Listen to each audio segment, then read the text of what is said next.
قال النبي صلى الله عليه وسلم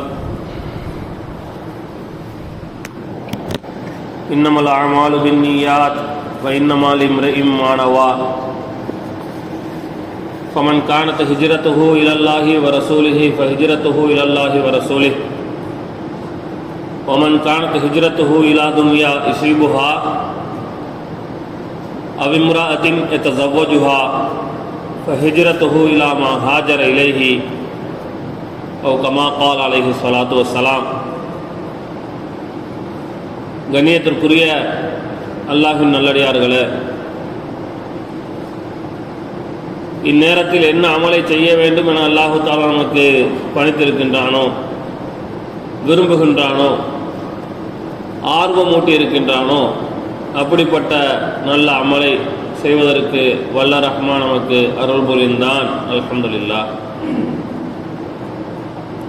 அல்லாஹு தஆலா திருமுறையிலே சொல்லுகிறான், ஈமான் கொண்டவர்களே, ஜும்ஆ தினத்தன்று பாங்கு சொல்லப்பட்டால் அல்லாஹுவை நினைவு கூர்வதென்பால் விரைந்து வாருங்கள், வியாபாரத்தை விட்டுவிடுங்கள், நீங்கள் அறிந்து கொள்வீர்களாயின் இதுதான் உங்களுக்கு சிறந்தது என சொல்லுகிறான். அல்ஹம்துலில்லாஹ். கண்ணியத்திற்குரியவர்களே, அல்லாஹு தஆலா மிகவும் எச்சரித்து இருக்கக்கூடிய, நான் மன்னிக்கவே மாட்டேன் என்று திட்டவட்டமாக சொன்ன ஒரு பாவத்தை பற்றி நினைவு கூறலாம் என நினைக்கிறேன்.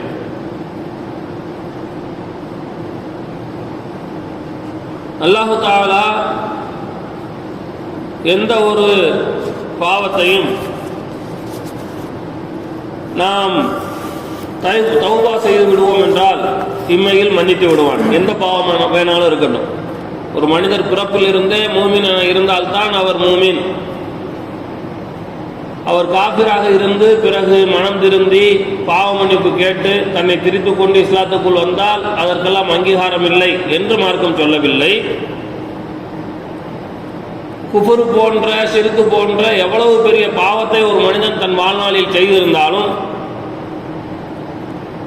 அதற்கு பிறகு இது தவறு என்று உணர்ந்து அதிலிருந்து தன்னை திரித்து கொண்டு அல்லாஹ்விடத்தில் பாவ மன்னிப்பு கேட்டு தெரிந்து கொள்வார் என்றால் அல்லாஹு தஆலா எந்த பாவத்தையும் மன்னிப்பான்.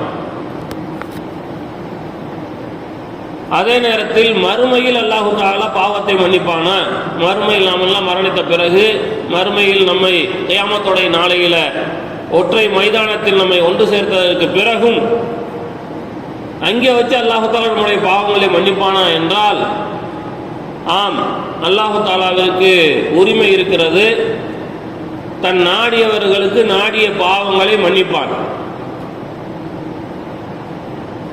எனவே பாவங்களோடு மரணித்த ஒருவர் அவருடைய பாவங்களில் எதை அல்லாஹு தஆலா மன்னிப்பான், எதை அல்லாஹு தஆலா தண்டிப்பான் என்பது சம்பந்தமாக தெளிவாக எதையும் இப்பொழுது நம்ம சொல்ல முடியாது. ஆனால் அது அல்லாஹ்வுடைய கையில் இருக்கு.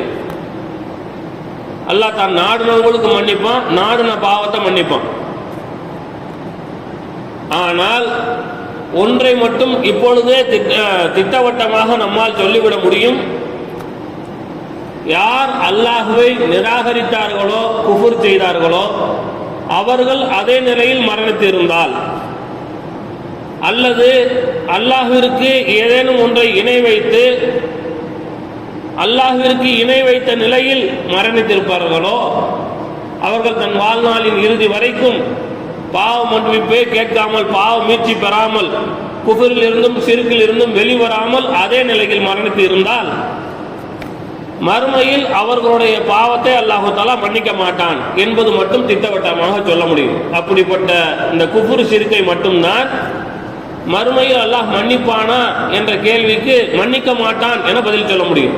இது தவிர மற்ற எந்த பாவமாக இருந்தாலும், ஒருவர் கொலையாளி, அவர் பாவ மன்னிப்பெல்லாம் கேட்கவில்லை, அதே நிலையில் மரணித்து விட்டார், அவரின் பாவத்தை அல்லாஹ் மன்னிப்பானா என்றால் தெரியாது. அல்லாஹ் நான் மன்னிச்சிருவான். ஒரு மது அருந்தியவர் அதே நிலையில் மரணித்து விட்டார், இவருக்கு என்ன என்று கேட்டால் அல்லாஹ் நான் மன்னிப்பான், தெரியாது. என்று மற்ற எந்த பாவத்தை எடுத்துக்கொண்டாலும் அதை பற்றி கேட்டால் தெரியாது என்பதுதான் பதிலாக இருக்கும். ஆனால் இதை மட்டும் தெளிவாக சொல்லிவிட முடியும். ஒருவர் குஃபிரிலோ அல்லது ஷிர்கிலோ இருந்து அதே நிலையில் மரணித்தால் அவருடைய பாவத்தை அல்லாஹு தஆலா மறுமையில் மன்னிக்க மாட்டான். இது அல்லாஹு தஆலா திருமறையில திட்டவட்டமாக சொல்லி காட்டுகிறான். இன்னல்லாஹ லா யக்ஃபிரு அன் யுஷ்ரக பிஹி வ யக்ஃபிரு மா தூன ஸாலிக லிமன் யஷா. அல்லாஹு தஆலா திட்டவட்டமாக அவனுக்கு இணை வைக்கக்கூடிய அந்த பாவத்தை மன்னிக்க மாட்டான். இந்த ஆயத்தில் ஷிர்க் சம்பந்தமாக பேசப்பட்டிருக்கிறது. இதை அல்லாஹ் சொல்லி காட்டுகிறான். அல்லாஹுக்கு ஏதேனும் ஒன்றை ஒருவர் இணை வைப்பார் என்றால் அதே நிலையில் அவருடைய மரணம் இருந்திருக்கும் என்றால் அவரின் இந்த பாவத்தை அல்லாஹு தஆலா ஒரு பொழுதும் மன்னிக்க மாட்டான். இது அல்லாத மற்ற பாவங்கள் என்றால் அல்லாஹு தஆலா தன் நாடியவர்களுக்கு மன்னிப்பான். ஏனென்றால் இணை வைத்தல் என்ற இந்த பாவம் இருக்கிறது. வமை யுஷ்ரிகு பில்லாஹி, அல்லாஹ்விற்கு ஒருவர் இணை வைக்கிறார் என்றால் அந்த பாவத்தை மற்றதை போன்று சாமானியமாக எடுத்துக்கொள்ள முடியாது. மிகவும் பாரதூரமானதொரு பெரும் பாவத்தை அவர் செய்துவிட்டார். இஸ்முன் அஸீம், மகத்தான பெரும் பாவத்தை அவர் செய்துவிட்டார் என்று திட்டவட்டமாக இந்த பாவத்தை பற்றி குர்ஆனும் ஹதீஸும் தெளிவுபடுத்துகிறது. இன்னொரு முறை வேறொரு வசனத்தில் அல்லாஹு தஆலா சொல்லுகிறான், யார் அல்லாஹ்விற்கு இணை வைத்து அதே நிலையில் மரணித்து விட்டாரோ அவருக்கு அல்லாஹு தஆலா சொர்க்கத்தை ஹராமாக்கி விட்டான். அதற்கு பின்னால் அவர் அதிலிருந்து மீண்டே வர முடியாது, நரகத்தில் மட்டும்தான் கிடக்கணும். இப்படிப்பட்ட பாவம் என இது பற்றி சொல்லப்பட்டிருக்கிறது. எனவே கண்ணியத்திற்குரியவர்களே, ஒரு மூமினாக நாம் இந்த இணை வைத்தல் என்ற பாவத்திலிருந்து வெகு தூரம் தள்ளி இருக்க வேண்டும் என்பதை இந்த வசனங்கள் நமக்கு உணர்த்துகின்றன. அல்ஹம்துலில்லாஹ். அதன் அடிப்படையில் ஷிர்க் என்றால் என்ன என்பது சம்பந்தமாக நாம் தெளிவுபட அறிந்து கொண்டு அதை நம் வாழ்நாளில் அதிலிருந்து தவிர்ந்திருப்பது அவசியம். எனவே ஷிர்க் என்றால் என்ன என்பதனுடைய விளக்கமாக ஹதீஸுகளில் நமக்கு கிடைக்கின்ற செய்திகளை தொகுத்து தருகிறேன் இன்ஷா அல்லாஹ். முதலாவது இணை வைப்பு ஷிர்க் என்பது அல்லாஹ் மட்டுமே செய்யக்கூடிய காரியங்களை, அல்லாஹ்வால் மட்டுமே செய்ய முடியும்படியான செயல்பாடுகளை அல்லாஹ் அல்லாத வேறொரு நபரை அல்லது அல்லாஹ் அல்லாத வேறு ஏதேனும் ஒன்றை குறிப்பிட்டு இதற்கும் செய்ய முடியும், இவருக்கும் செய்ய முடியும் அந்த வேலையை என்று சொல்லுவதற்கு பெயர் ஷிர்க். உதாரணமாக நபி ஸல்லல்லாஹு அலைஹி வஸல்லம் அவர்கள் ஹுதைபியா என்ற இடத்தில் தங்கி இருக்கும் பொழுது இரவு நேரத்தில் மழை பெய்கிறது. விடிந்தவுடன் நபி அவர்கள் சஹாபாக்களை சந்திக்கிறார்கள். அப்பொழுது சொல்லுகிறார்கள், அல்லாஹு தஆலா என்ன சொன்னான் தெரியுமா என்று கேட்கிறார்கள். உடனே சஹாபாக்கள் எல்லாம் ஆர்வமாகி, யா ரசூலல்லாஹ், அல்லாஹ்வுக்கும் அல்லாஹ்வுடைய தூதருக்கும் தான் தெரியும் என்று சொல்லுகிறார்கள். எப்பொழுதேனும் நபி அவர்கள் மக்களை ஒரு கவனத்திற்கு கொண்டு வர வேண்டும் என்று நினைத்தால் இந்த வார்த்தையை பயன்படுத்துவார்கள். அல்லாஹ் என்ன சொன்னான் தெரியுமா என்று கேட்கிறான். சொல்லிவிட்டு நபி அவர்கள் சொல்லுகிறார்கள், இரவில் மூமினாக இருந்தவர் காலையில் காபிராக ஆகிவிடுவார். இப்படி கூட நடக்கும். அது எவ்வாறென்றால், மழை பெய்திருக்கும் இரவில, விடிந்த பிறகு அந்த மழைக்கான காரணத்தை சிலர் மூமினானவர்கள் இப்படி சொல்லுவார்கள், அல்லாஹு தாலாவுடைய அருளால், அல்லாஹு தாலாவுடைய நாட்டத்தின் அடிப்படையில் இந்த மழை பொழிந்தது என்று எவர் சொல்லுகிறாரோ அவர் அல்லாஹ்வாகிய என்னை நம்பினார், என் மீது ஈமான் கொண்டார், அவர் நட்சத்திர கணக்குகளை மறுத்துவிட்டார். அதே நேரத்தில் எவர் விடியும் பொழுது இன்ன நட்சத்திரம் இன்ன கோணத்தில் இருந்தது, புதனும் சுக்கிரனும் ஒரே திசையில் இருந்துச்சு, இது மாதிரியாக ஏதேனும் நட்சத்திர கணக்குகளை வைத்துக்கொண்டு, பஞ்சாங்கத்தை வைத்துக்கொண்டு அதனால் தான் மழை பொழிந்தது என்று பேசினால், அந்த கோள்கள் ஒரு கோட்டில் பயணம் செய்வதன் காரணத்தினால் இந்த தாக்கம் ஏற்படும் என்று நம்பியதின் காரணத்தினால் அவர் அந்த பஞ்சாங்கம் என்னும் கணக்கை நம்பிவிட்டார், அல்லாஹ்வை நிராகரித்து விட்டார் என்று நபி அவர்கள் சொல்லி காட்டுகிறார்கள். இது மாதிரி அல்லாஹு தஆலா நேற்று சொன்னார். ஹுதைபியாவுடைய அன்றைய தினத்தில் இரவு மழை பொழிந்திருந்தது. நபி அவர்கள் விடிந்ததும் இந்த செய்தியை மக்களுக்கு சொல்லுகிறார்கள். ஆக இந்த ஹதீஸ் நமக்கு தெளிவுபடுத்துகிறது, அல்லாஹு தஆலா தான் மலையை இறக்குகிறான். குர்ஆனில் அல்லாஹு தஆலா அதை பற்றி தான் பேசுகிறான். வானத்திலிருந்து மலையை பொழிய வைப்பது நீங்களா இல்லது நானா? அந்த மழை தண்ணியை நான் உங்களுக்கு குடிக்க முடியாத மாதிரியான கடினமான தண்ணீராக ஆக்கிவிட்டால் மீண்டும் அதை குடிக்க தகுந்த தண்ணீராக உங்களுக்கு ஏற்படுத்தி தர்றதுக்கு வேற அல்லாஹ் வச்சிருக்கலா என்று அல்லாஹ் தஆலா கேட்கிறான். ஆக மழை பொழிய வைப்பது என்பது அல்லாஹ்வுடைய தனிப்பட்ட காரியம், அவன் தான் செய்ய முடியும். அதுல வேற யாருக்காவது அல்லது வேற எதற்காவது தலையீடு இருக்கிறது என்று நம்புவதற்கு பெயர் இணை வைப்பு, ஷிர்கு. ஆக இதனுடைய பட்டியலில் நபி ஸல்லல்லாஹு அலைஹி வஸல்லம் அவர்கள் ஒரு முறை சொல்லுகிறார்கள், அர்-ருகா வத்-தமாயிம வத்-திவலத்து ஷிர்குன். ஆக இந்த அளவுகோலை வைத்துக் கொண்டு இதை நாம் பார்க்க வேண்டும். அறியாமை காலத்தில் மந்திரிக்கக்கூடிய பழக்கம் இருந்தது. கண்ணியத்திற்குரியவர்களை, உம்மத் இதில் அதிக கவனம் செலுத்த வேண்டும் என்பதால் இதை தலைப்பாக்கி பேசுகிறேன். இன்ஷா அல்லாஹ் நல்ல முறையில் கேட்டுக்கொள்ளுங்கள். நான் மேற்சொன்ன அந்த அடிப்படையை இலக்கணமாக வைத்துக் கொண்டு இந்த ஹதீஸையும் நாம் கவனிக்க கடமைப்பட்டிருக்கிறோம். அர்-ருகா, அறியாமை காலத்தில் குர்ஆன் இறங்குவதற்கு முன்னால் அந்த மக்களிடத்தில் மந்திரிக்கக்கூடிய ஒரு பழக்கம் இருந்தது. அவர்கள் மந்திரித்து கயிறு கட்டுவார்கள். அவர்கள் மந்திரித்து ஏதேனும் ஒன்றை வீடுகளிலே தொங்கவிட்டுக் கொள்வார்கள். அவர்கள் மந்திரித்து வைத்தியம் செய்வார்கள். இது மாதிரியான ஒரு பழக்கம் இருந்தது. அதை நபி அவர்கள் சுட்டி காட்டுகிறார்கள். எந்த மந்திரிக்கு முறை இஸ்லாத்திற்கு மாற்றமானதோ அது. அப்ப இஸ்லாத்துல மந்திரிக்கிற முறை ஒன்று இருக்குதா இஸ்லாத்துக்கு உட்பட்டு என்று கேட்டால் ஆமா இருக்குது. நபி ஸல்லல்லாஹு அலைஹி வஸல்லம் அவர்கள் ஒரு சஹாபிக்கு அவர் ரொம்ப முடியாத நிலைமையில படுக்கையாக இருக்கும் பொழுது அவர் சந்திக்கிறதுக்கு போறாங்க. அவருக்கு நபி அவர்கள் ஓதி பார்க்கிறார்கள். குல் யா அய்யுஹல் காஃபிரூன் குல் ஹுவல்லாஹு அஹத் குல் அஊது பிரப்பில் ஃபலக் குல் அஊது பிரப்பின் நாஸ் ஆகிய சூறாக்களை ஓதி தண்ணீரில் ஊதி மதீனாவினுடைய மண்ணை சிறிதளவு எடுத்து அந்த தண்ணீரில் போட்டு அந்த தண்ணீரை படுத்திருந்த அந்த சஹாபியின் மீது ஊற்றி விட்டார்கள். இது நேரடியாக சஹீஹான கிரந்தத்திலிருந்து அல்பானி ரஹ்மத்துல்லாஹி அலைஹி அவர்கள் சஹீஹான சொன்ன கிரந்தத்திலிருந்து சில்சிலத்து சஹீஹா என்ற கிதாபில் இருந்து இந்த செய்தி நமக்கு கிடைக்கிறது. மிக ஆதாரமான செய்தி. ஆக நபி ஸல்லல்லாஹு அலைஹி வஸல்லம் அவர்கள் இந்த குல் யா அய்யுஹல் காஃபிரூன் மற்ற 3 குல் சூறாக்களை சேர்த்து 4 சூறாக்களை ஓதி நபி அவர்கள் ஓதி பார்த்திருக்கிறார்கள். இது மார்க்கம் அங்கீகரித்த முறை. அதே போன்று நபி அவர்கள் காலத்தில் ஒரு சஹாபி ஒருவருக்கு அந்த பகுதியினுடைய தலைவராக இருந்தவருக்கு மாற்று மதத்தை சேர்ந்த ஒருத்தவருக்கு பெருமளவு நோய் இருக்கிறது. அந்த நோய்க்கு நிவாரணமாக இவர்கள் அல்ஹம்து சூராவை ஊதினார்கள். இது சம்பந்தமாக நபி அவர்களுக்கு தெரிய வந்த பொழுது அதை நபி அவர்கள் அங்கீகரித்தார்கள். அல்ஹம்துலில்லாஹ், இது நோய் நிவாரணம் தரக்கூடிய ஒரு சூரா என்பதை நீங்கள் எந்த வகையில் அறிந்து வச்சிருந்தீங்க என்பதாக பாராட்டினார்கள் என்ற செய்தியை பார்க்கிறோம். இது திர்மிதி ஷரீஃபில் வருகிறது. ஆக அல்ஹம்து சூரா என்பது நாம ஓதி பார்ப்பதற்கு பயன்படுத்தக்கூடிய ஒரு சூரா என்பதை தெளிவுபட உணர்ந்து கொள்ள முடியும்.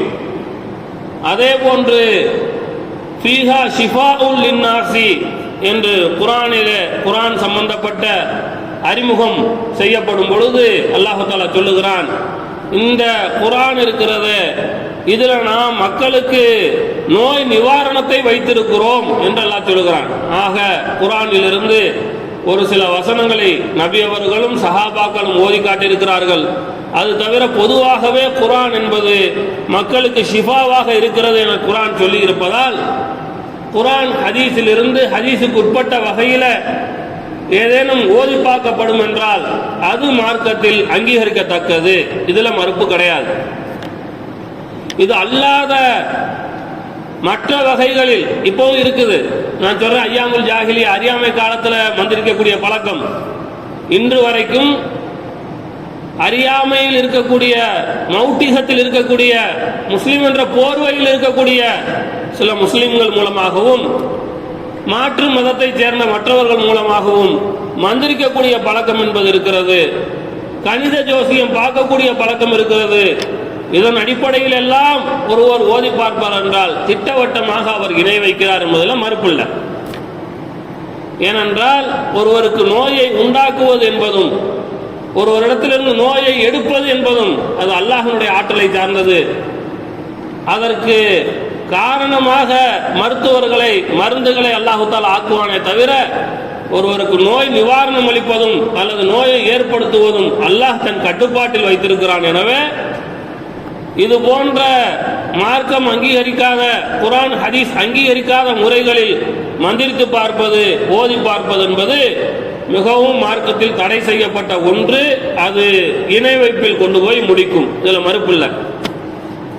இது தாண்டி இன்னொன்னு என்னன்னா, வீடுகளில் கட்டி தொங்க விடக்கூடிய, அல்லாஹ் பாதுகாக்க வேண்டும், வீடுகளில் சந்திக்கும் பொழுது இன்றும் கூட சில இடங்களில் பார்க்க முடிகிறது, தேங்காய் அதோட சேர்த்து எலுமிச்சம்பழம், அதுக்கு கீழே மிளகா, இது மாதிரியான அமைப்புகள்ல நம்மவர்களுடைய வீட்டில். இதற்கு பின்னால் அவர்களுடைய புரிதல் என்னவாக இருக்கிறது என்றால், நமக்கு கண் திருஷ்டி ஏற்பட்டு விடக்கூடாது, அதனால் இது போன்றவற்றை தொங்கவிட்டால் கண் திருஷ்டியில் இருந்து இது நம்மளை பாதுகாக்கும் என்று நம்பினால் அதற்கு பெயர் ஷிர்க். நாம் எப்படிப்பட்ட பாவத்தை பற்றி இன்று பேசிக் கொண்டிருக்கிறோம் என்றால், இந்த பாவத்தை அல்லாஹு தஆலா நம் மரணத்துக்கு பின்னால் இதே நிலையில் மரணித்தால் மன்னிக்கவே மாட்டான் என்று சொன்ன பாவம். ஆக இவை எல்லாம் நாம் கவனிக்க வேண்டியது இருக்கிறது. அல்லாஹ்விற்கு உள்ள ஆற்றலை, அல்லாஹ் தான் மட்டும் செய்வேன் என்று சொன்ன செயல்களில் அல்லாஹ் அல்லாத வேறொருவரை அல்லது வேறொன்றை அந்த இடத்தில் பொருத்தி இதற்கும் செய்யும் ஆற்றல் இருக்கிறது என்று நம்புவதற்கு பெயர் ஷிர்க். அதனால நபி அவர்கள் சொல்லுகிறார்கள், அர்-ருக்கா,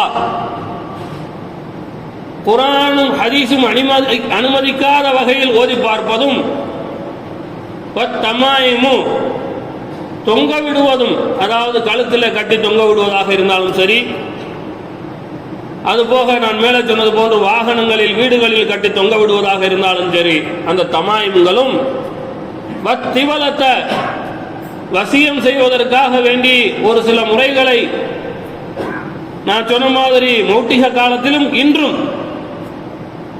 அது போன்ற ஒன்றை செய்வதாக இருந்தாலும் சரி, இவை அனைத்தும் அது ஷிர்க் என்று தெளிவாக சொல்லி இருக்கிறார்கள். எனவே கண்ணியத்திற்குரியவர்களை, நாம் இந்த பாவத்தை நெருப்பை விட்டு தள்ளியிருப்பதை போல, நெருப்பில் பக்கத்தில் எப்படி நம்ம கை போகாதோ அது போன்ற அளவிற்கு இந்த பாவத்தின் விஷயத்தில் நாம் கவனமாக இருக்க வேண்டி உள்ளது. இதில் உம்மத்து இன்னும் கவனம் செலுத்த வேண்டும். பலகீனமாக இருக்கிறது, கவனக்குறைவாக இருக்கிறது. கண்ணியத்திற்குரியவர்களை, அதே போன்று இபாதத்துகளை அல்லாஹ் அல்லாதவைகளுக்காக வேண்டி செய்வது ஷிர்க். நான் ஷிர்க்கினுடைய இரண்டாவது ஒரு வகை பற்றி பேசுறேன். அல்லாஹ் அல்லாதவைகளுக்கு இபாதத்துகளை செய்தால் அது இணை வைப்பு. உதாரணமாக அத்வாஉ ஹுவல் இபாதா, பிரார்த்தனை செய்வது என்பது அது வழிபாடு, இபாதத் என்று மார்க்கம் சொல்லுகிறது. அத்வாஉ முஹுல் இபாதா, பிரார்த்தனை செய்வது என்பது இபாதத்துகளுடைய பட்டியலில் எந்த அளவிற்கு முக்கியமானது என்றால், ஒரு மனிதனின் தலையில் மூளை எவ்வளவு முக்கியமோ அது போன்று இபாதத்துகளுடைய பட்டியலில் இந்த பிரார்த்தனை என்பது மூளையின் அந்தஸ்தை பெறுகிறது என்று சொல்லியிருக்கிறார்கள். ஆக திட்டவட்டமாக பிரார்த்தனை செய்வது என்பது மிகப்பெரியதொரு வணக்கம். இந்த வணக்கத்தை அல்லாஹ்வை தவிர வேறு யாருக்காவது செய்தால் அவர் இணை வைக்கிறார். வேற யாருக்காவது இன்னைக்கு உம்மத்து செய்கிறதா, இஸ்லாமிய சமுதாயம் செய்கிறதா என்றால் செய்கிறது. அவுலியாக்கள் அவர்கள் மன்னரையில் இருந்த பொழுதும் அது அல்லாத மற்ற இடத்திலும் அவர்கள் இருப்பது போன்று உணர்ந்து கொண்டு அல்லாஹ்வே என்னை இதிலிருந்து காப்பாற்று என்பதோடு சேர்த்து அவுலியாக்களே எங்களை இதிலிருந்து காப்பாற்று என்று சொல்லும் பழக்கம் இன்று உம்மத்தில் இருக்கிறது. குறிப்பிட்ட ஏதேனும் ஒரு அவுலியாவுடைய பெயரை சொல்லி கூட நீங்க எங்களை காப்பாத்துங்க என்று, எங்களை இந்த பிரச்சனையிலிருந்து பிணியிலிருந்து போக்கிருங்க என்று சொல்லக்கூடிய பழக்கம் இன்று இஸ்லாமிய சமூகத்தில் இருக்கிறது. ஆக பிரார்த்தனை என்பது வணக்கம். அந்த வணக்கம் அல்லாஹ்விற்கு மட்டுமே இருக்க வேண்டும். அதில் இன்னொருவரை கூட்டாக்கினால் அதற்கு பெயர் ஷிர்க். கண்ணியத்திற்குரியவர்களே, அதே போன்று அறுத்து பலியிடுதல், இது யாருக்கு தான் செய்ய முடியும்னா அல்லாஹ்விற்கு மட்டும்தான் செய்ய முடியும். ஃபஸல்லி லிரப்பிக வன்ஹர், நீங்கள் அல்லாஹ்விற்கே என்ன செய்யுங்க, தொழுகுங்கள், அவனுக்கு மட்டுமே நீங்கள் அறுத்து பலியிடுங்கள் என்று சொல்லப்பட்டிருக்கிறது. ஆனால் இன்று சமுதாயத்தில் இந்த பழக்கமும் இருக்கிறது. அவர்கள் அல்லாஹ் அல்லாதவைகளுக்காக வேண்டி அறுத்து பலியிடுகிறார்கள். நான் நேர்ச்சி செய்தேன், என் வீட்டில் இந்த மாதிரி ஒரு பிரச்சனை இருந்துச்சு, அந்த பிரச்சனை சரியாயிட்டா நான் இந்த இடத்துக்கு போய் இன்னாருக்கு நான் அறுப்பேன் என்று நேர்ச்சி செய்திருந்தேன், அதன் அடிப்படையில் நான் நேர்ந்துக்கிட்டேன், இந்த போய் அறுத்து பலியிட போறேன் என்ற நிகழ்வுகள் இஸ்லாமிய சமூகத்தில் இன்றும் இருக்கிறது. ஆக அறுத்து பலியிடுதல் என்பது அல்லாஹ்விற்கு மட்டுமே தான் சொந்தம், அவனுக்கு மட்டும்தான் இபாதத் செய்ய முடியும். அதுல இன்னொருவரை கூட்டாக்கினால் நாம் என்ன செய்யறோங்க, அல்லாஹ் மன்னிக்கணும், அதுல அவர் ஷிர்க் செய்கிறார். அதே போன்று சத்தியம் செய்வது, இதுல எவ்வளவு நாம பலகீனமாக இன்னைக்கு இருக்கிறோம்னா, சத்தியம் செய்தல் என்பது அது வணக்கத்தில் சேர்ந்தது. சத்தியம் அல்லாஹ்வின் மீது மட்டும்தான் செய்ய முடியும். காபத்துல்லாவின் கூட செய்ய முடியாது, அல்லாஹ் மேல மட்டும்தான் செய்யலாம். நபி அவர்கள் காலத்தில் ஒரு நஸ்ரானி நபி அவர்களுக்கு உணர்த்துகிறார், நபியே ஸல்லல்லாஹு அலைஹி வஸல்லம் இணை வைத்தல் கூடாது என்று சொல்லுகிறீர்கள், அப்படி என்றால் காபத்துல்லாவின் மீது சத்தியமாக என்று சொல்லக்கூடிய பழக்கம் அரபுலகத்தில் இருக்கிறத, அது இணை வைப்பு இல்லையா என்று கேட்கிறார். அதை நபி அவர்கள் ஆமாம் அது தவறு என்று சொல்லி மக்களுக்கு மத்தியிலே திருத்துகிறார்கள். திருத்தி சொன்னார்கள், நீங்க இனிமே சத்தியம் செய்வதாக இருந்தால் ரப்பில் கஅபா, இந்த காபத்துல்லாஹ்வுடைய இரட்சகனின் மீது சத்தியமாக என்று வேண்டுமானால் சத்தியம் செய்து கொள்ளலாம், காபத்துல்லாவின் மீது சத்தியமாக என்று சொல்லக்கூடாது என்று தடுத்தார்கள். ஆக சத்தியம் செய்வது என்பது வணக்கம், அது அல்லாஹ்வின் மீது மட்டும்தான் செய்ய முடியும். யோசிச்சு பாருங்க, ஏதாவது ஒரு பிரச்சனையில நம்பிக்கை இல்லாத சூழ்நிலை வந்து அத்தா மேல சத்தியம் பண்ண, அம்மா மேல சத்தியமா, இதுவும் பழக்கத்தில் இருக்குது. ஆக கண்ணியத்திற்குரியவர்களை, இபாதத்துகளை அல்லாஹ்விற்கு ஆக வேண்டி மட்டுமே செய்ய வேண்டும். இபாதத்தில் இன்னொருவரை கூட்டாக்குவதற்கு பெயர் ஷிர்க். மூன்றாவது, நாம இபாதத்துகளை செய்கிறது, நல்ல காரியங்கள் செய்கிறது, இது அல்லாஹ்வுடைய திருப்திக்காக வேண்டி மட்டுமே செய்யணும். அதுல அல்லாஹ் அல்லாதவைகளுக்காக வேண்டி, அதாவது வேற யாராவது பாராட்டணுங்கிறதுக்காக வேண்டி, அல்லது மற்றவர்கள் என்னை கோபித்துக் கொள்ளக்கூடாது என்பதற்காக வேண்டி பிறர் பார்க்க அமல் செய்வது ஷிர்க் என்று நபியவர்கள் சொல்லுகிறார்கள். தெளிவாகவே ஒரு சஹீஹான ஹதீஸ்ல இது பதியப்பட்டிருக்கிறது. நபி ஸல்லல்லாஹு அலைஹி வஸல்லம் அவர்கள் கூறுகிறார்கள், பிறர் பார்க்க அமல் செய்வது, அதாவது ஷிர்க்ல ஒரு சின்ன நம்ம கவனிக்காத ஒரு ஷிர்க் ஒன்று இருக்குது, அது என்னன்னு தெரியுமா என்று கேட்கிறாங்க. கேட்டு நபி அவர்கள் சொல்லுகிறார்கள், அது நாம கவனிக்க சின்ன ஷிர்க் அப்படின்னா பாவத்துல கம்மியானதுன்னு புரிஞ்சுக்க கூடாது, நம்ம கவனிக்க தவறி விடுகின்ற ஒரு வகை ஷிர்க் அது. இதை என்ன செஞ்சிடறாங்கன்னா இலகுவாக மக்களுக்கு மத்தியில் வந்துடுற மாதிரியான ஒரு ஷிர்க் அது. அது என்ன சொல்றாங்கன்னா, பிறரை திருப்திப்படுத்துவதற்காக, பிறர் பார்ப்பதற்காக வேண்டி அமல்களை செய்வது, நல்ல அமல்களை செய்வது என்பது ஷிர்க். இதற்கு அல்லாஹ் தஆலா நாளைக்கு மறுமையில கொண்டு வந்ததுக்கு அப்புறம் என்ன செய்வானா, நீங்க யாரைக்கு காட்டுறதுக்காக வேண்டி, யாரை திருப்திப்படுத்துறதுக்காக வேண்டி, யாரை சந்தோஷப்படுத்துவதற்காக வேண்டி இந்த அமல்களை செஞ்சீங்களோ அவங்க கிட்ட போய் என்ன செய்யுங்க, இதற்கான கூலியை கேட்டுக்கிறங்க. நீங்க யாருக்காக வேண்டி செஞ்சீங்களோ அந்த ஆளுக்கு எங்க இருக்கான்னு தேடி போய் பார்த்து என்ன செய்யுங்க, அவங்க கிட்ட உங்களுடைய கூலியை பெற்றுக் கொள்ளுங்கள். நான் எப்படிப்பட்டவன்னா, ஒரு 2-3 பேர் சேர்ந்து ஒன்னா 3 பேருக்கு அமல் செய்யட்டும், அதுல நானும் பங்குதாரி ஆயிக்கிறேன். ஒருத்தர் தொழுகிறாரு, எனக்கும் தொழுவட்டும், இன்னும் 2 பேருக்கும் தொழுவட்டும்ங்கிற அளவுக்கு ரோஷமற்றவன் கிடையாது. இபாதத்துன்னு ஒன்று செஞ்சால் அது எனக்கு செய்யணும். அதில் நான் யாரையும் கூட்டாவெல்லாம் ஆக்கிற மாட்டேன், அதனால நான் கூலியும் தர மாட்டேன். என்னை தவிர பாக்கி ஆளுகளுக்கு நீங்க செஞ்சிருப்பீல்ல, அவங்கள்ட்ட போய் கேட்டுக்குங்க என்று அல்லாஹ் தஆலா விரட்டி விடுவான் என்று நபி ஸல்லல்லாஹு அலைஹி வஸல்லம் அவர்கள் சொல்லுகிறார்கள். ஆக மூணாவது வகை ஷிர்க்கை சொல்லுகிறேன். நாம் செய்யக்கூடிய எந்த ஒரு நல்ல அமல்களையும் அது அல்லாஹ்வை திருப்திப்படுத்துவதற்காக வேண்டி, அல்லாஹ்விற்காக வேண்டி மட்டுமே செய்வது. ஆக இந்த மூன்று வகையில் நாம் கவனமாக இருப்போம் என்றால் அல்ஹம்துலில்லாஹ், நாம எந்த பாவத்தை அல்லாஹ் தஆலா மறுமையில் மன்னிக்கவே மாட்டேன் என்று சொல்லுகிறானோ அந்த பாவத்திலிருந்து தப்பித்துக் கொள்ளலாம். முதலாவது, அல்லாஹ்வினுடைய பணியில் வேறொருவரை கூட்டாக்காமல் இருப்பது, இது ஒன்று. இரண்டாவது, இபாதத்துகள் செய்வதென்றால் அதுல அல்லாஹுக்காக வேண்டி மட்டுமே இபாதத்துகள் செய்வது.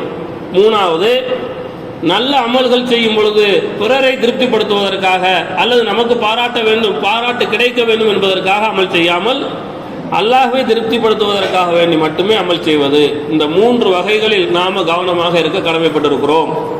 அல்ஹம்துலில்லாஹ். அதே நேரத்தில் இன்று நாம் கவனிக்க வேண்டிய இன்னொரு பெரிய பிரச்சனையை நான் சொல்றேன். எம்மதமும் சம்மதம் என்ற வார்த்தையை நாம் இந்தியாவில் பரவலாக புழங்குகிறோம். அதற்கான பின்னணி காரணம் என்னவாக இருக்கும் என்றால், நாம் மத வெறியர்கள், மத துவேஷம் கொண்டவர்கள் என்றெல்லாம் மக்கள் நினைத்துவிடக்கூடாது. நாம் நம்முடைய மார்க்கத்தை எப்படி மதிக்கின்றோமோ அதற்கு சமமாக தாங்க உங்கள் மார்க்கத்தை நாங்கள் மதிக்கிறோம் என்று சொன்னால்தான் மக்களோடு இணக்கமாக நெருக்கமாக நாம் இருக்க முடியும் என்று நினைத்து இப்படிப்பட்ட ஒரு பாரதூரமான வார்த்தையை நாம் சொல்லக்கூடிய பழக்கம் மக்களுக்கு மத்தியிலே இருக்கிறது. அதே போன்று சமீப காலங்களாக இந்தியாவினுடைய தேவை என நினைத்து கொண்டு நாம் இதை செய்கிறோம். இந்தியாவில் இப்போதைக்கு இது தேவை. எப்படின்னா, மதம் கடந்த மனிதநேயம், நாங்கள் மனிதநேயத்தோடு செயல்படுவோம். இது எப்படி இருக்கும்னா, எங்களுக்கு மத வாரியாக பிரிவினைலாம் கிடையாது. நாங்கள் முஸ்லீம்களுக்கு எப்படி முயற்சி செய்வோமோ அதே போன்று முஸ்லீம் அல்லாதவர்களுக்கும் நாங்கள் மெனக்கெடுவோம் என்று காட்டுவதற்காக. அது உண்மையிலே அப்படித்தான், ஆனால் அது வேற. நான் பின்னாடி சொல்றேன். இந்த வார்த்தை அதிகமாக புழங்கப்படுது. மதம் கடந்த மனித நேயம், எம்மதமும் சம்மதம், இந்த வார்த்தைகள் புழங்கப்படுகின்றன. இதுல நாம எங்க விலகி நிக்கணும், எங்க சரியா இருக்கணும்னா, உண்மையிலேயே இஸ்லாம் மிக ஆழமான மனித நேயம் பற்றி பேசுகிறது. மனிதாபிமானம் தாண்டி உயிராபிமானம் பற்றி பேசுகிறது. வேற எந்த மதத்திலும் எந்த மார்க்கத்திலும் சொல்ல முடியாத அளவிற்கு மிக தெளிவான மனிதாபிமானம் பேசக்கூடிய, உயிராபிமானம் பேசக்கூடிய மார்க்கம் இஸ்லாம்.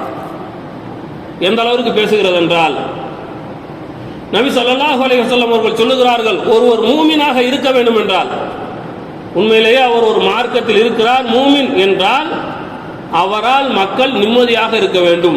ஒரு இடத்துல பிரச்சனை இருக்குது, இவர் கண்டுக்கிறார்கள் இருக்கிறார்னா இவர் மூமின் இல்லை என்று இந்த ஹதீஸ் சொல்லுது. சஹீஹான ஹதீஸ் இது. பெரிய வெள்ளம் பெருக்கெடுத்து ஓடுது, அதுல எல்லாரும் பாதிக்கப்படுகிறார்கள். இவர் உண்டு, இவர் பகுதியில் அந்த வெள்ளம் வரல, இவர் உண்டு, இவர் வேலை உண்டு என்று இருந்தால் இவருடைய ஈமான் இன்னும் பூரணமாகவில்லை, இவர் இன்னும் பூரணமான ஈமான்தார் இல்லை என்று மார்க்கம் சொல்லுகிறது. அந்த அளவிற்கு மனிதாபிமானம் பற்றி பேசுகிறது. எங்கேயோ இருந்தாலும் அது இவர் அதுக்காண்டி முயற்சி செய்யணும். அதே போன்று உயிராபிமானம், மனிதன் கடந்த வேறொரு உயிருக்கு ஏதாவது பிரச்சனைனா கூட ஒரு மூமின் துடிப்பார். அது அல்லாஹ் தஆலா வரவேற்கிறான், மார்க்கம் வரவேற்கிறது. எந்த அளவுக்கு சொல்லுகிறது என்றால், ஒரு பெண் தன் வாழ்நாட்களில் நெடும் பகுதி பெரும்பாவத்தை செய்யக்கூடிய ஒரு பெண், அவளுடைய அந்த பாவத்துக்கு தண்டனை அவளை கல்லால எரிஞ்சு கொல்லணும் என்று மார்க்கம் சொல்லுது. அவ்வளவு பெரிய பாவம். இதை தொடர்ச்சியாக செய்து வரக்கூடிய ஒரு பெண் ஒரு முறை கிணத்துல போய் தண்ணி இறைச்சி குடிச்சுக்கிட்டு இருக்கிறான். அங்கே தாகத்தோட நாய், அதாவது வேற எங்கேயும் தண்ணி இல்லை, கிணத்துக்குள்ள கிடக்குது. அப்ப தண்ணி குடிக்கணுங்கிறதுக்காண்டி நாய் என்ன உள்ள உழுவ முடியாது. அப்ப வெளியில தண்ணி வேணும், இல்லை. இந்த பெண் என்ன செய்யறான்னா, அங்கே இவளுடைய சேலையை எடுத்து தண்ணிக்குள்ள அந்த கிணத்துல விட்டு நனைச்சி அதை புழிஞ்சி அந்த நாய்க்கு தண்ணீர் புகட்டுகிறாள். இந்த ஒற்றை நன்மையின் காரணத்தினால் அல்லாஹ் தஆலா அந்த பெண்ணுக்கு சொர்க்கத்தை தந்தான் என்று மார்க்கம் சொல்லி வலியுறுத்துகிறது. ஆக உயிரினங்கள் மீது இரக்கம் காட்ட வேண்டும், சக மனிதர்களிடத்துல நாம பரிவோடு நடந்து கொள்ள வேண்டும். அவர்களுக்கு பிரச்சனை என்னும் பொழுது நாமளும் துடிக்கணும் என்று மார்க்கம் சொல்லுது. இதில் அல்ஹம்துலில்லாஹ் மற்ற எல்லா சமுதாயத்திற்கும் முன்னோடிகளாக இஸ்லாமிய சமூகம் இன்று வரைக்கும் இருக்குது. நாம் யாருக்காவது உயிர் போற பிரச்சனைனா நாம மற்ற சமூகம் யோசிக்குது, நாம கொஞ்சம் கூட யோசிக்காம ரத்தம் கொடுக்கறதுக்கு தயாராகிறோம். அதற்காக வேண்டி பொருள் செலவு செய்யறதுக்கு தயாராகிறோம். வெள்ளம் என்று வந்துட்டா நாம அதற்காக வேண்டி மெனக்கிறோம். இன்னைக்கு மீடியாக்கள் அதிகம் இருக்கிறதுனால நாம செய்யக்கூடிய காரியங்கள் எல்லாம் விளம்பரப்படுத்தப்படுது. ஆனா மீடியாக்கள் இல்லாத காலத்திலிருந்து நம்ம கிட்ட சுயமாகவே இந்த உணர்வு இருக்கிறது. நாம மனிதாபிமான அடிப்படையில் மக்கள் நல பணிகளை செய்து கொண்டே இருந்திருக்கிறோம். அது தனி ஒரு நபராக இஸ்லாமியனாகவும் செஞ்சிருப்போம், அல்லது கூட்டாக இயக்கங்களாகவும் செஞ்சிருப்போம். அல்ஹம்துலில்லாஹ். ஆக அதுல நாம குறைச்சு கொள்ள கூடாது, இன்னும் அதிகமாக செய்யணும். ஆனா நாம என்ன கொள்கையில் எந்த ஒரு ஈமானில் இருக்கிறோமோ அதில் சமரசம் செய்ய வேண்டிய அவசியம் இல்லை. அவர்களுடைய மார்க்கம் அவர்களுக்கு, அது பிரகாரம் அவர்கள் செயல்படட்டும். அவர்களை நாம திட்டல, அவர்கள் நாம குறை சொல்லல. அவர்களை குறை சொல்லுவதையும் அவர்களை திட்டுவதையும் மார்க்கம் நமக்கு கண்டிக்கிறது. அதே நேரத்தில் நமது மார்க்கம் நமக்கு, நம்முடைய மார்க்கத்தின் அடிப்படை கொள்கையை அல்லாஹும் இறைவன் என்று ஏற்றுக்கொள்வது கிடையாது, அல்லாஹ் இறைவன் என்று சொல்வதும் கிடையாது. நம்முடைய வார்த்தையே என்னன்னா அல்லாஹை தவிர வேறு யாரும் இறைவன் இல்லை என்று சொல்வதுதான். அதனால அதுல நாம சமரசம் செய்து கொண்டு இந்த வார்த்தைகளை பயன்படுத்த வேண்டிய அவசியம் இல்லை. இந்த வார்த்தை எப்படிப்பட்ட பிரச்சனைகளை உண்டாக்குதுன்னா, அவர்கள் தங்களுடைய வழிபாட்டுகளுக்காக வேண்டி நடந்து போகும் பொழுது, அவர்கள் தங்களுடைய வணக்கங்களை செய்யும் பொழுது நம்மவர்கள் அவர்களுக்கு டார்ச் லைட் கொடுப்பதோ, நம்மவர்கள் அவர்களுக்கு வழியில மோர்பந்தல் நீர்பந்தல் அமைப்பதோ மார்க்கம் தடை செய்த ஒன்று. இந்த வகையில் எல்லாம் நாம போய் மனிதாபிமானத்தை காட்டணுன்ற அவசியம் இல்லை. அது நம்ம பாவத்துக்குள்ள போய் சேர்த்துரும். எந்த அளவுக்கு சேர்க்கும்னா, அல்லாஹு தாலா வந்து சொல்றான், நீங்க என்ன செய்ய தாவணும் அலல் பிர்ரி தக்குவா, நம்மளுக்கு ஒரு அளவீடு இருக்குது, முறை இருக்குது. நீங்க நன்மையான காரியங்களில் ஒருவருக்கு ஒருவர் உதவி கொள்ளுங்கள். சக முஸ்லீமா இருந்தாலும் அதுதான். அவர் ஒரு பாவமான காரியம் செய்ய போறாருன்னா அவருக்கு நம்ம துணைக்கு போய் நிற்க கூடாது. உதாரணத்துக்கு ஒரு முஸ்லீம்னா சிரமப்படுறாருன்னா வட்டிக்கு வாங்க போறாருன்னு வச்சுக்கிடுவோம். அவருக்கு போய் சாட்சியாவோ அல்லது அவருக்கு போய் எழுதுற இடத்துல எழுதுறதுக்கு உதவுறதோ, இது கூட அவர் முஸ்லீமா இருந்தா கூட தப்பு தான். ஆக்கில ரிபா மூக்கிலஹு ஷாஹிதஹு காத்திபஹு, எவர் வந்து வட்டியை வாங்கி சாப்பிடுகிறாரோ அவர், அல்லது யார் வட்டியை உண்ண கொடுக்கின்றாரோ அவர், யார் அதற்கு சாட்சியாக இருக்கிறாரோ அவர், அதே போன்று யார் அதற்கு கையெழுத்துகிறாரோ அவரும், இவர்கள் 4 வகையினருமே பாவத்தில் சமமானவர்கள் என்று சொல்கிறது. ஆக பாவமான காரியத்தை முஸ்லிமோ அல்லது மற்றவர்களோ செய்தால் அதற்கு எந்த வகையிலும் நாம துணையா உறுதுணையா உதவியா இருக்கக்கூடாது. நன்மையான காரியங்கள் செய்யும் பொழுது உறுதியாக அவர்கள் முஸ்லிம்களாக இருந்தாலும் மற்றவர்களாக இருந்தாலும் அவர்களுடைய மனிதாபிமான செயல்களில் அவர்களுடைய நல்ல காரியங்களில் நாம பங்களிக்கலாமே தவிர, மார்க்கம் என்று வந்துவிட்டால் லக்கும் தீனுக்கும் வலிய தீன், உங்களுக்கும் உங்களுடைய மார்க்கம், எங்களுக்கு எங்களுடைய மார்க்கம். இதுல சொல்றதுல எங்களுக்கு எவ்வளவு துணிச்சலா வேணாலும் எவ்வளவு கத்தி வேணாலும் சொல்லலாம். ஏன்னா அப்படிப்பட்ட ஒரு சுதந்திரமான நாட்டில் தான் நாம அல்ஹம்துலில்லாஹ் இருக்கிறோம். அதற்காக வேண்டி நாம் அல்லாஹ்வுக்கு நன்றி செலுத்தணும். நாம இருக்கக்கூடிய நாட்டினுடைய வரைவரையே இதுல தான் இருக்குது. அவங்களும் என்னதான் சொல்றாங்க, மத சார்பற்ற நாடு. நான் என்னுடைய மார்க்கத்தை மிக சுதந்திரமாக எனக்குள் பின்பற்றி கொள்ள முடியும், மற்றவர்கள் அவர்களுடைய மார்க்கத்தை சுதந்திரமாக அவர்களுக்குள் பின்பற்றிக் கொள்ளலாம். நான் அவர்களுடைய மார்க்கத்தை விமர்சிக்க மாட்டேன், அவர்கள் என்னுடைய மார்க்கத்தை விமர்சிக்க கூடாது என்ற ஒரு அளவீடோடு இந்திய சட்டமும் இருக்கிறது. மார்க்கம் அல்ஹம்துலில்லாஹ் அதற்கு தோதாதனைத்தான் சொல்லியிருக்கிறது. எனவே அல்ஹம்துலில்லாஹ் உறக்க சொல்வோம், லக்கும் தீனுக்கும், அவர்களுக்கு அவர்களுடைய மார்க்கம், நமக்கு நம்ம மார்க்கம் தான். அதனால லா இலாஹ இல்லல்லாஹ் என்பதுல சமரசம் செய்ய வேண்டிய அவசியமே இல்லை. இதுல சமீப காலங்களாக உம்மத்து தடுமாறுதோ என்ற அச்சம் ஏற்படுகிறது. ஏனென்றால் அவர்களுடைய ஒரு வழிபாட்டு முறை, அதை அவர்கள் செய்கிறார்கள், அதை நாம விமர்சிக்கல. நாம அதற்கு உறுதுணையாக உதவி செய்யும் வகையில் எந்த ஒரு செயலையும் செய்யக்கூடாது. நீர்மோர் பந்தல் செய்வதோ அல்லது அதற்கு டார்ச் கொடுப்பதோ இது போன்ற நிறைய நடக்குது. இதெல்லாம் என்ன நினச்சிக்கிட்டு செய்கிறோம் அப்படின்னா, நாம் இஸ்லாத்தை வந்து இந்தியாவில் தக்க வச்சுக்கிறதுக்கும் நாம் வந்து வலுவாக இருந்து கொள்வதற்கும் அவர்களோடு நெருக்கமாக இருக்கிறதுக்கு இதுவும் ஒரு வழி நாம் நினச்சி செய்கிறோம். ஆனால் வந்து அது தவறு. ஏன் தவறுனா, நமக்கு இந்த செயல்கள் எல்லாம் செய்து தக்க வைத்துக் கொள்ள வேண்டும் என்று மார்க்கம் சொல்லலாம். மார்க்கத்துக்கு உட்பட்ட வகையில் எதை செய்யணுமோ அதை செஞ்சு நாம் என்ன செய்வோம், அல்லாஹோடு நெருங்குவோம், இஸ்லாத்தை கட்டமைப்போம், மக்களோடு நெருக்கமாக இருப்போம் இன்ஷா அல்லாஹ். வாஹிர் தஅவானா அல்ஹம்துலில்லாஹி ரப்பில் ஆலமீன். அஸ்ஸலாமு அலைக்கும் வரஹ்மத்துல்லாஹி வபரகாத்துஹு.